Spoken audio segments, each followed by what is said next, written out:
Welcome to the AbsInt videocast for the April release in 2022.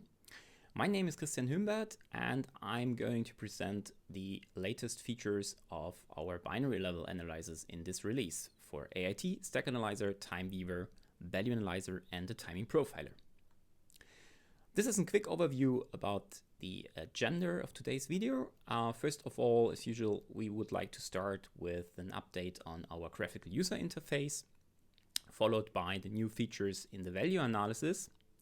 Then we are going to introduce a completely new analysis type in the scope of TimeWeaver called Gantt chart analysis, or the so-called trace visualizer, with some other nice features. And last, I'd like to give you an overview about the new AIS2 specifications.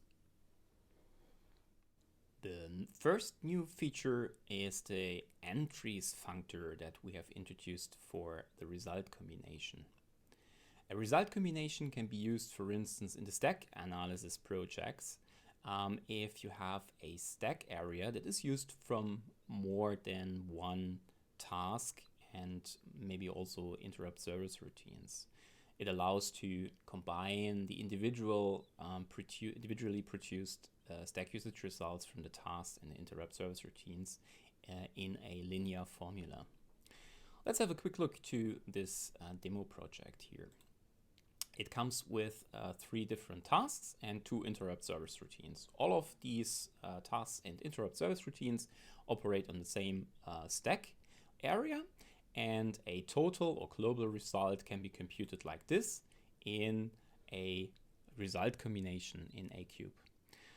In this case, we assume that the tasks all share the same priority, so they cannot preempt each other. So it's sufficient to build a maximum of all stack usage results for all tasks in that group here.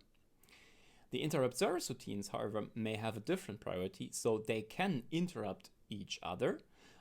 So we need to add the summation over all results in this interrupt service routine group. And then we need to add some costs for the context changes. And well, this is somehow bounded by the number of interrupts, because for each interruption, we need to save the context, which in this example means 32 bytes. And we would like to multiply that with the number of interrupts we have in our group here. And this was not possible in previous versions. There you really had to explicitly say 32 plus 32 or times 2. And now we can count the number of analysis in such a group with this new entries functor. Okay. If I click play, then we will all do these results here, and everything is computed together at 352 bytes. So if I remove that, I would assume that 64 bytes are subtracted. Acts the value analysis component, which is an inherent part of all our binary level analyzers, as you know. We introduce a new heuristics that warns the user if a tail call annotation was applied to an instruction that just causes a regular call instead of a tail call. This heuristics also works vice versa. For those who are not familiar with what a tail call is, well, a tail call is typically a subroutine call that is performed as a final action inside of a procedure. And why do compilers introduce tail call optimizations? This is typically because those can be implemented without adding a new stack frame to the call stack, and so this saves some resources. All right, let's have a quick look in a short demo to this heuristics. All right, in my demo project here, I'd like to reproduce the exact same scenario we have here on the slide. So we have 2 warnings, one for an instruction that was considered to be a regular call, but is rather be a tail call, and vice versa. And well, let's have a look to the analysis. So we run it here and we got these 2 warnings. So let's have a closer look to the very first one. Where we have a branch instruction, obviously, which might be a hint that we have a tail call here. but this was obviously annotated in one of our annotations here, referred also as a program location in the warning, as a tail call. So let's have a quick look first to the annotation, show in file. Well, and we see routine min here is annotated as a standard call. But if we go to the graph, we see we have a branch instruction at the end of our routine here, our procedure. So the heuristics might be right that we have a tail call here.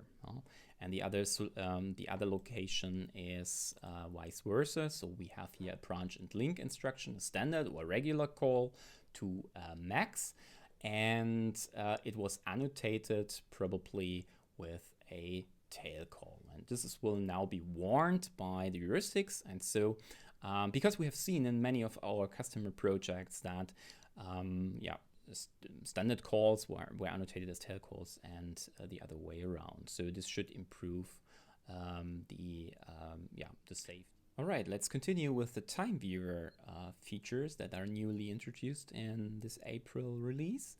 And first of all, I'd like to present a very new analysis type, or visualization type actually. It's called the trace visualizer. Well, so all TimeWeaver customers will get with this update a new analysis item that they can be added to your analysis project via create and here the trace visualizer component. So I've done that already in my project here. I've added the trace visualizer component, and my analysis start here defines a function name pattern. It's a regular expression, and if I take here the dot star, this will mean I am looking for all functions that are called inside of my trace file, and I'd like to visualize the occurrences and how long they take. Okay, let's have a quick look. If we start now the analysis and click here on the button above, then our executions of all the functions which were found in the trace are visualized in a Gantt chart style. And you see we start with timestamp 0 here, the start point, and the trace lasts for a total time of 1,315 microseconds. And in the very initial phase, we do something like activate core, then we say setup core, and then the actual run measurement framework starts, which calls our 10 millisecond task. The 10 millisecond task called subroutines here, a lot of them, and then our framework issues or schedules the next task. And afterwards, I think this is very tiny. Yeah, it's the interrupt service routine 2. Which is also executed before everything else is repeated infinitely, until we stop our tracing activity here. Of course, you can now also filter our list and visualization here. If we just want to put a focus on task functions only, we could, for instance, put a task filter here, and then we see, okay, we have this repetition of the 10 millisecond task, the 5 millisecond task, and again the 10 millisecond task with their timestamps when they begin and end. And so you also see the contributions of the individual executions of the tasks. But this is, of course, no WCET analysis. This is just evaluating or visualizing what has been actually traced, but can give you a better picture or big picture of what your trace data really contains. Instead of setting a filter here above, you can of course also change the analysis start here to, for instance, monitor just task functions, right? Also if you're also interested in the interrupt service routines, you might combine it with an OR operation here. No? So if you repeat the analysis, then we should also just see our tasks, but also our interrupt service routine here, which is very tiny again here because it lasts only 1.24 microseconds. And this is now without actually setting here a filter above.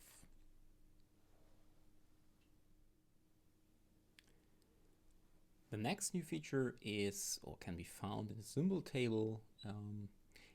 For that, you can switch here to information, symbols. You can extract the symbols.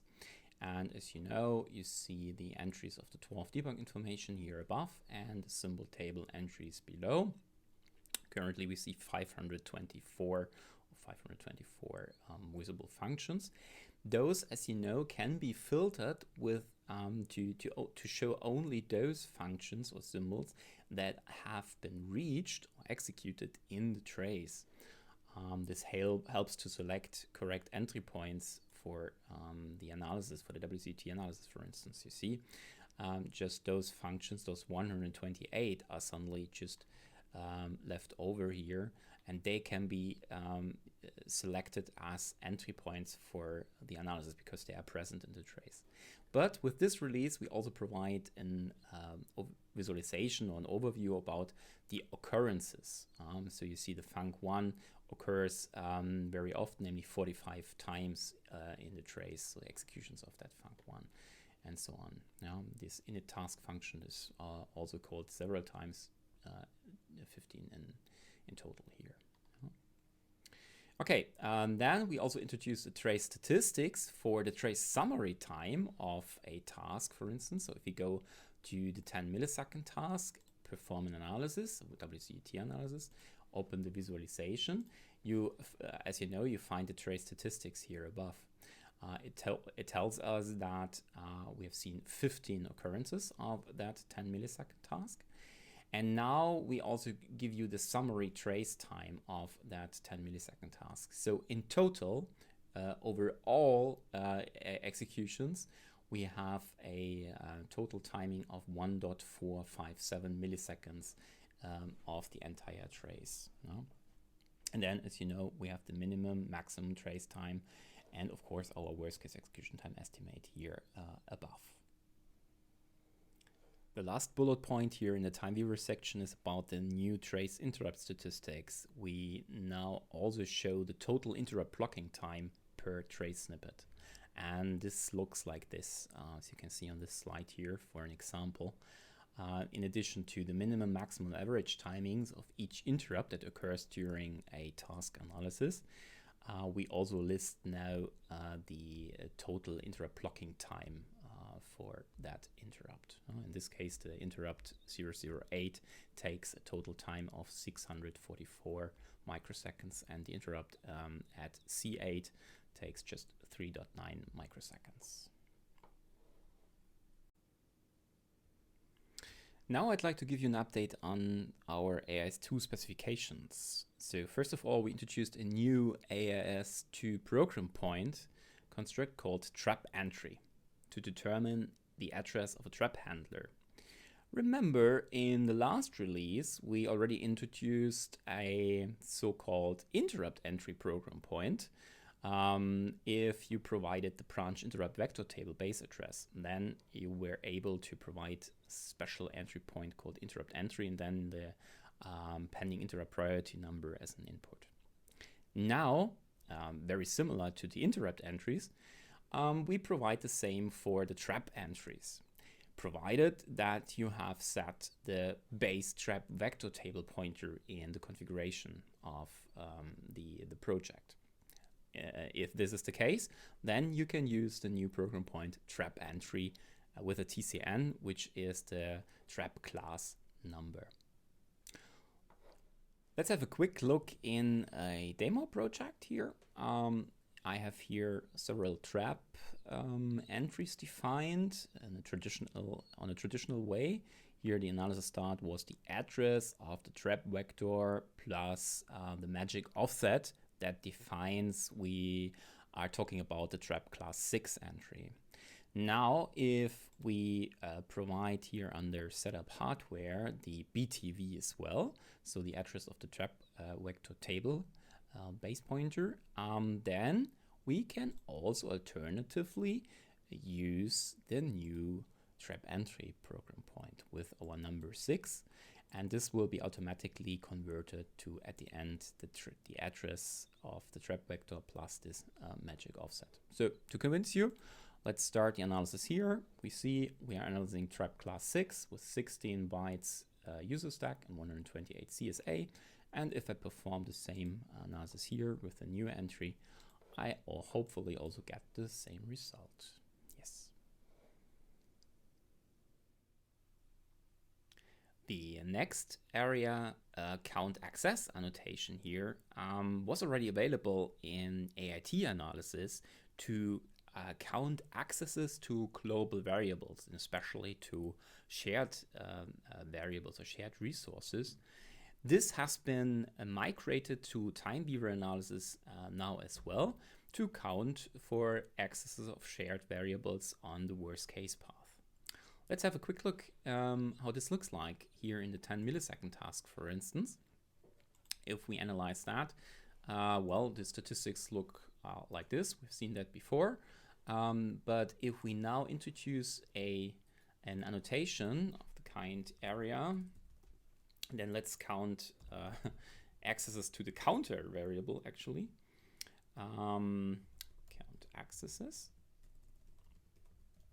Well, and then if we repeat the analysis, we get first a new entry here in the statistics, namely that this counter variable, which lies in this memory region here, has been read 135 times and written 135 times on the worst case execution time path determined by TimeWeaver.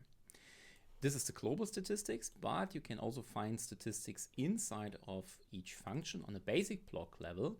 So for instance, here we see that the counter variable is written. Yeah. If you say right mouse click, show node, that basic block, we see, well, it's exactly written once.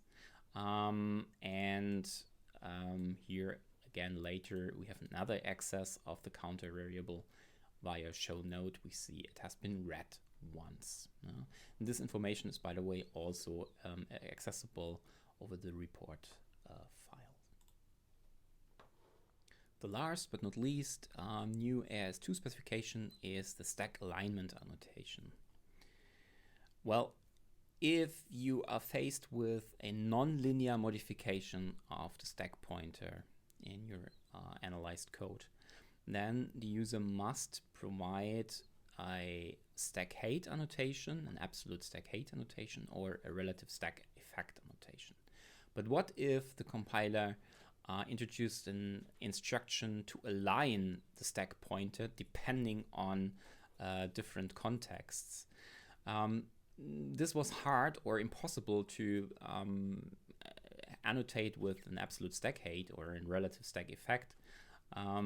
For that scenario, we now introduce a stack alignment annotation. So you can simulate this alignment instruction or operation by an annotation. It looks like this.